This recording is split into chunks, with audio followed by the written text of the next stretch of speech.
Assalamualaikum warahmatullahi wabarakatuh.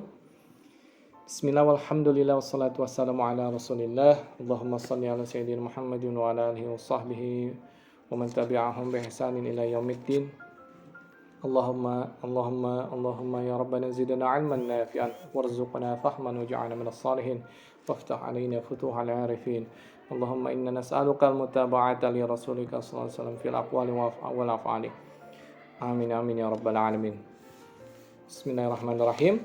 Baik teman-teman semua, kita bertemu lagi dalam video ini. Saya membuat video ini sebenarnya ingin memberikan tanggapan ya terhadap video-video yang viral itu, khususnya tentang gentle parenting atau parenting lembut gitu ya, parenting dengan cara yang gentle, yang lembut. Ada video viral belakangan ini di mana seorang anak tantrum ya di Walmart kalau tidak salah, kemudian yang menginjak, memukul ya segala dagangan gitu ya, barang-barang yang dijual di Walmart tersebut. Kemudian orang-orang tidak diperbolehkan untuk menghentikan anak tersebut oleh si orang tuanya gitu ya. Nah, bagaimana sih sebenarnya sistem parenting seperti ini? Apakah baik, apakah buruk gitu ya? Dampaknya seperti apa? Baik.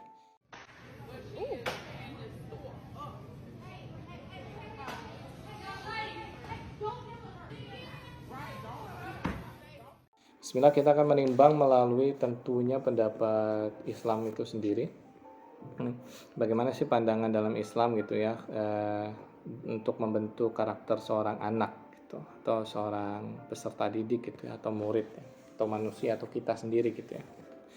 Baik, mungkin kita berangkat dari keterangan hadis Nabi Muhammad SAW di sini di kitab Sunan At-Tirmidzi. Kalau di cetakan yang saya pegang ini di Babu Maja'a fi Adabil Walad itu ya, bab tentang yang datang perihal adab anak gitu. Nah, ini redaksi hadisnya, anna Rasulullah sallallahu alaihi wasallam qala man hala walidun waladan min nahlin afdala min adabin hasanin. Jadi kurang lebih itu artinya adalah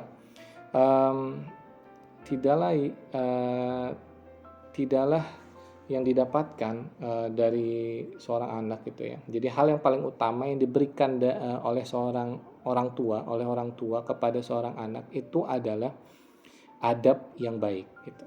Jadi bekal, pemberian, hadiah yang paling utama yang diberikan dari seorang orang tua gitu ya, dari kedua orang tua atau salah satu orang tua, pokoknya dari orang tua kepada seorang anak adalah apa? Adalah adab yang baik. Nah, dalam Islam itu sendiri, adab itu secara mudah mungkin ya dari beberapa pendapat ulama, adab itu adalah manifestasi dari akhlak gitu ya, manifestasi dari khuluq, dari akhlak kita, dari perangai, watak, karakter kita sendiri gitu ya. Jadi adab itu adalah perilakunya, khuluq itu adalah karakternya gitu ya. Akhlak itu adalah karakternya. Nah, jadi pertama kita dapat poin nih bahwa bekal terbaik ternyata yang diberikan oleh orang tua menurut Nabi Muhammad SAW adalah adab yang baik, kebiasaan perilaku yang baik gitu ya, yang dilatih oleh orang tua kepada anak-anaknya. Nah, lalu itu kan bentuk eksternalnya yaitu perilakunya gitu ya. Banyak sekarang kita berkaca perilaku eksternal bisa sangat baik, tapi ternyata maksudnya atau iktikadnya ternyata buruk atau niatnya buruk ya, seperti korupsi, memanfaatkan jabatan dan lain-lain. Itu kan perilaku-perilaku yang sudah biasa kita lihat di luarnya, itu orang-orangnya kan akhlaknya sopan sekali gitu, baik sekali, tapi ternyata memanfaatkan situasi gitu ya. Nah, tadi kita sudah dapat keterangan pertama dari hadis Nabi Muhammad SAW bahwa bekal yang terbaik yang diberikan seorang orang tua kepada anak adalah adab yang baik. Dan dalam konsep Islam, adab itu adalah manifestasi dari akhlak gitu ya, dari karakter yang baik. Nah, berarti kurang lebih yang harus dibangun perilaku dulu atau akhlak dulu? Nah, mungkin ada yang berpendapat perilaku dulu gitu kan. Ya niatnya gimana itu terserah gitu misalnya. Atau akhlaknya dulu gitu. Kalau akhlaknya udah baik kan pasti perilakunya juga jadi baik gitu. Baik. Kalau menurut saya yang dapat diusahakan adalah kedua-duanya tentunya. Kedua-duanya diusahakan dengan membuat pembiasaan yang baik, berarti itu akan berdampak kepada adabnya. Kemudian bagaimana membentuk akhlak yang baik? Nah, membentuk akhlak yang baik itu tentunya orang tua mendoakan anaknya. Kemudian orang tua mencontohkan kepada anaknya. Karena anak kecil itu mempunyai sistem perkembangan biasa salah satunya disebut dengan copying system ya. Jadi anak-anak itu akan melihat sekitar dan mereka akan menyimpulkan berdasarkan penglihatan mereka gitu. Dan itu yang akan menjadi benak mereka, karakter mereka gitu ya. Kurang lebih karena manusia itu bukan berarti dia sudah punya bekal karakternya begini, enggak juga. Nah, karena Allah Subhanahu wa taala pernah berfirman, fa'alhamaha fujuraha wa taqwaha. Allah sudah mengilhamkan kepada semua insan potensi baik dan potensi fujur gitu, potensi buruk gitu mudahnya ya. Jadi semua manusia punya potensi yang baik atau yang buruk, tergantung pembiasaannya yang seperti apa gitu. Nah, Imam Muslim bin Hajjaj juga meriwayatkan sebuah hadis yang konteksnya kita berangkat sekarang ke akhlak gitu ya. Nah, ini kalau saya langsung merujuk ke syarah ini ya, syarah Sahih Muslim karyanya Imam Nawawi. Tapi babnya itu bab tafsiril birri wal ithmi gitu ya. Ini nomor hadisnya itu ini ada dua versi ya, antara nomor 6608 atau 2553 gitu ya. Nah, redaksi hadisnya itu kita langsung berangkat ke redaksi hadisnya ya. Jadi ada seorang bertanya Anin Nawas ibni Sim'an Al-Ansari radhiyallahu an qala sa'altu Rasulullah sallallahu alaihi wasallam 'anil birri wal ithmi faqala. Jadi beliau seorang sahabat bertanya nih gitu ya. Seorang sahabat yang bernama Nawas gitu ya. Bertanya kepada Rasulullah SAW tentang al-birri wal ithmi gitu ya, tentang apa kalau bahasa mudahnya ya, pahala dan dosa gitu ya, kebaikan gitu ya. Albir gitu ya. Albir itu kebaikan kan, kebaikan dan dosa gitu ya. Itu apa sih Rasulullah gitu ya. Nah, Rasulullah menjawabnya memberikan keterangan yang berkaitan dengan yang kita sedang bahas, yaitu albirru husnul khuluqi. Jadi kebaikan itu gitu ya, kebaikan yang utama itu atau kebaikan gitu ya, albirru ya, ini berarti khusus, berarti kebaikan itu yang sangat penting itu husnul khuluqi. Jadi baiknya akhlak seseorang gitu ya. Baiknya akhlak seseorang. Berarti kalau kita bisa mengartikan, jadi jika seseorang punya akhlak yang memang baik dari sananya, bawaannya baik gitu ya, maka dia telah mendapatkan albir gitu ya. Dia telah memperoleh kebaikan gitu ya. Dan bagaimana kurang lebih sih tafsirannya gitu ya. Coba kita bahas atau baca penjelasannya yang dijelaskan oleh Imam Nawawi ya rahimahullah. Qala al-ulama'u al-birru yakunu bima'na as-silati wa bima'na al-lutfi wal mabarrati wa husnus suhbati wal ishrati wa husnis suhbati wal ishrati wa bima'na at-ta'ati wa hadhihi al-umuru hiya majami'ul khuluq. Gitu ya. Dia kurang lebih Imam Nawawi rahimahullah taala menjelaskan nih albir gitu ya, albirru yakunu bima'na as-silati. Jadi albirru di sini kebaikan di sini itu maknanya apa? Maknanya as-silah gitu ya. As-silah tuh silaturahim gitu ya. Kita kenalkan ya. Jadi as-silah itu dari sebenarnya arti makna mudahnya itu bersambung, ketersambungan. gitu ya. Berarti kebaikan itu, orang yang mempunyai akhlak yang baik itu karakternya, maka dia itu selalu menyambung silaturahim, berkasih sayang kepada sesama gitu. Kemudian wa bi ma'nal lutfi, dan lutfi, mungkin kita tahu nama Allah Al-Latif gitu ya, Maha lembut.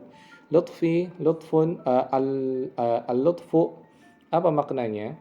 Itu maknanya ya tadi, dia selalu bersikap lemah lembut. Bahkan terdapat seorang sahabat yang disebutkan bahwa Allah mencintaimu gitu ya, karena sikapnya ternyata apa? Dia sikapnya lemah lembut gitu.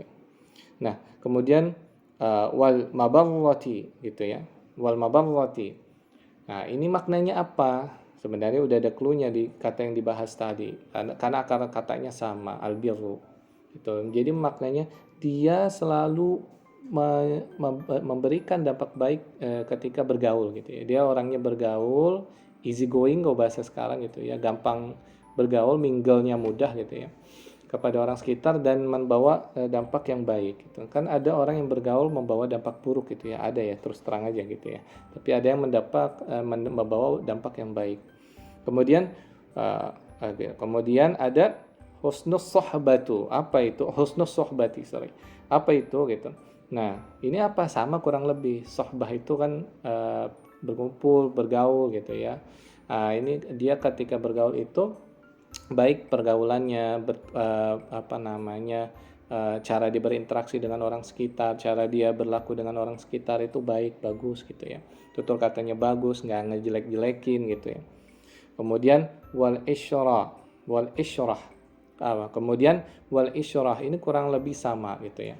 Jadi kurang lebih sama gitu. Konteksnya ini yang tadi tiga ini itu konteksnya dalam pergaulan gitu. Dia memberikan kebaikan, mempermudah, kemudian memberikan kenyamanan juga dalam konteks pergaulannya. Kemudian selalu membantu gitu. Jadi berkumpul tidak hanya kumpul tanpa makna, itu dilarang gitu ya. Ada sebuah hadis dari Nabi Muhammad SAW gitu ya, berkumpul ada beberapa orang yang berkumpul di jalanan itu dilarang oleh oleh Rasulullah SAW gitu ya. Kemudian wa bi makna ta'ah gitu ya, dan dengan makna taat. Jadi albirru itu yang kebaikan itu berarti husnul khuluqi ini itu juga bermakna taat. Nah, di sini berarti seseorang itu kalau punya akhlak yang baik maka dia tak patuh terhadap apa? Peraturan gitu.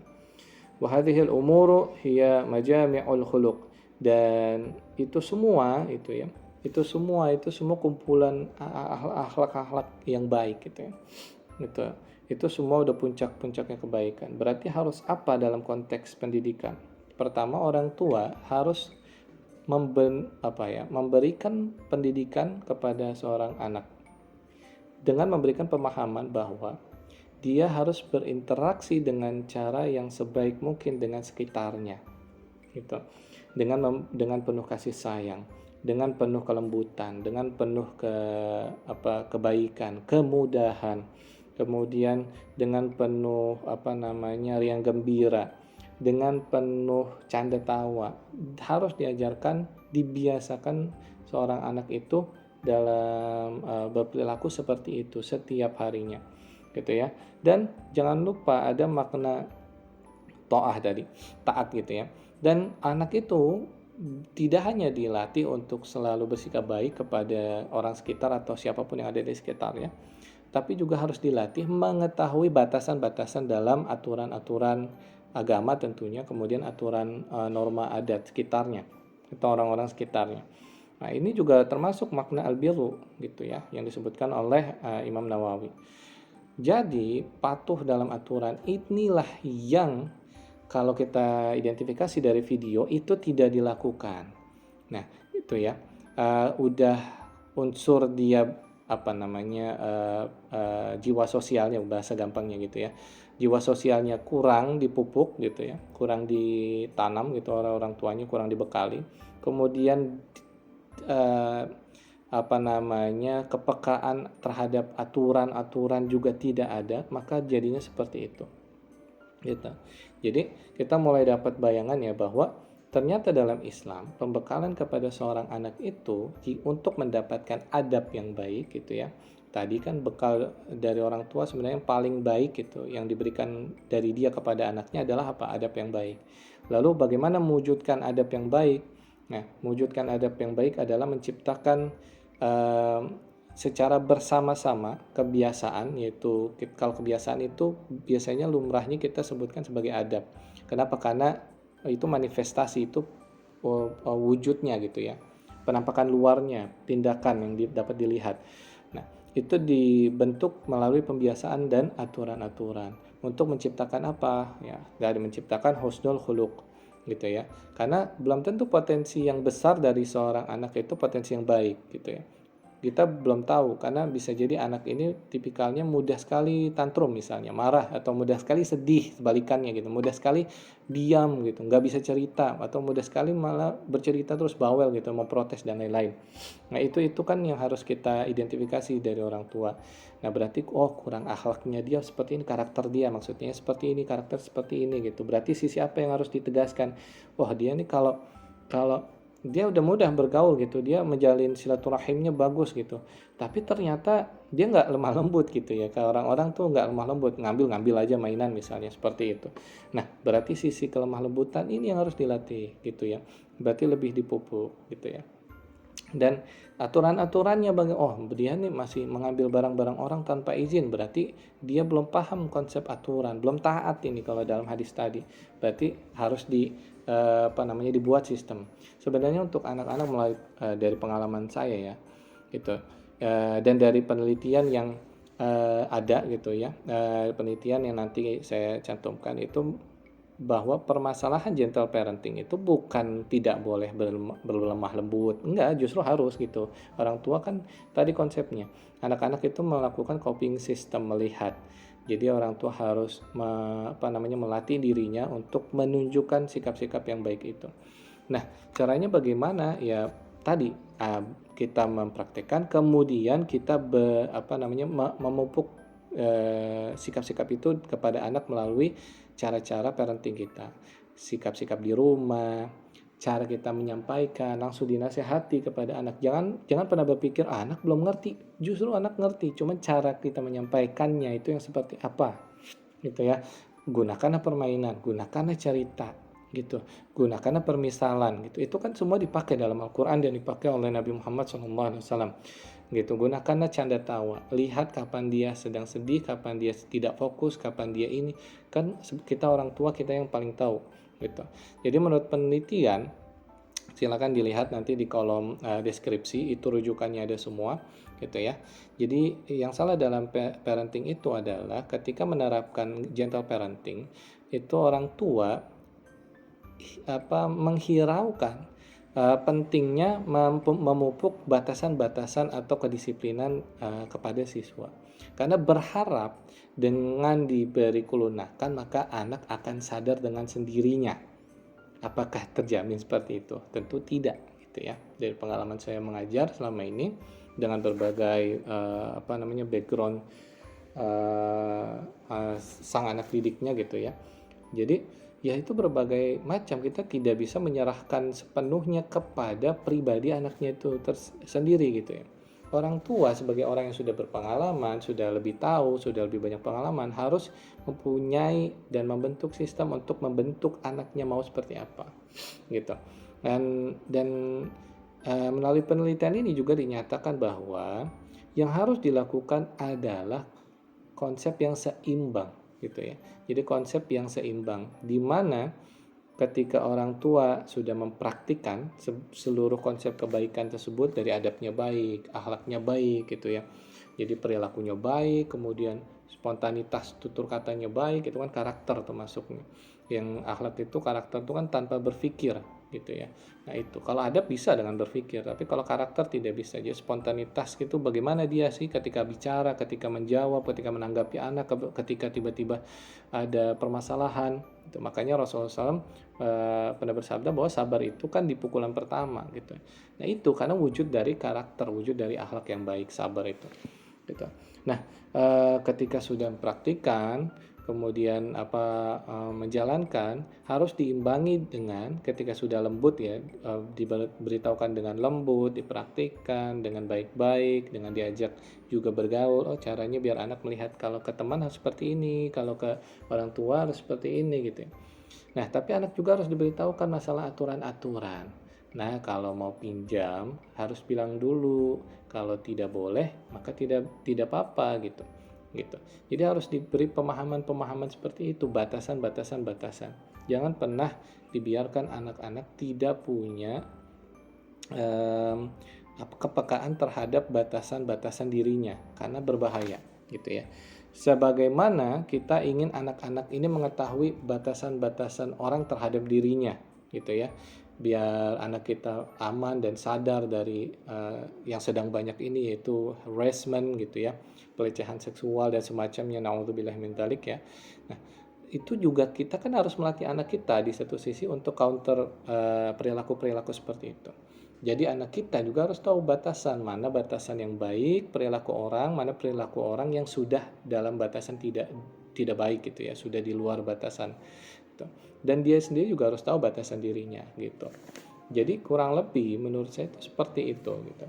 Karena tadi sudah disebutkan, tugas orang tua itu tidak membiarkan gitu ya, tapi memberikan bekal kepada anaknya dalam bentuk apa yang dapat dilihat oleh orang tua itu sendiri dan orang-orang sekitarnya, yaitu adab yang baik gitu. Nah, untuk sedangkan kebaikan itu dalam Islam itu apa sih? Nabi Muhammad SAW menjawab, kebaikan itu husnul khuluq gitu ya. Nah, kebaikan itu seorang manusia itu diberikan kebaikan kalau dia punya akhlak yang baik gitu ya, sudah punya bawaan yang baik.